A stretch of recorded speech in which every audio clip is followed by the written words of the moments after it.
শাকিব খানের বিগ বাজেটের সিনেমা তুফান মুক্তি পাবে আসন্ন ঈদ উল আজহায়। মুক্তির আগেই পুরোদমে চলছে এই ছবির শুটিং।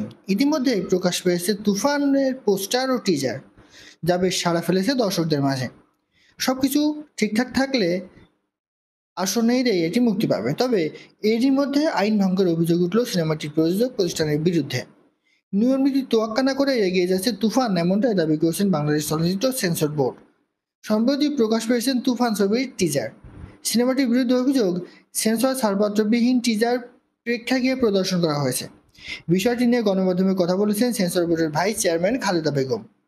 তিনি বলেন, সেন্সর বোর্ডের অনুমতি ছাড়াই নারায়ণগঞ্জের গুলশান সিনেমা হলে গতকাল 10 মে দুপুর 12টার শোতে দেখানো হয় তুফান সিনেমাটির টিজার। তবে বিষয়টি নজরে এসেছে তাদের।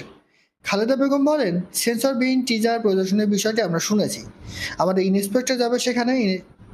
সেন্সর ছাড়পত্রবিহীন সিনেমা প্রদর্শন করা বেআইনি। নারায়ণগঞ্জ ছাড়াও অন্য কোথাও চলে কিনা সেটাও আমরা দেখছি। সারা বাংলাদেশে আমাদের ইন্সপেক্টর মাত্র 3 জন, যে কারণে সবগুলো প্রেক্ষাগৃহে দেখা মুশকিল। তারপরও যেখানে এমন বেআইনি প্রদর্শন হবে আমরা ব্যবস্থা নেব। জানা গেছে, একজন গ্যাংস্টারের গল্পে তৈরি হয়েছে তুফান সিনেমা, যেখানে উঠে আসবে 90 দশকের চিত্র। সে সময়ের এক নামকরা গ্যাংস্টারের কাহিনী নিয়ে এগিয়ে যাবে তুফানের গল্প।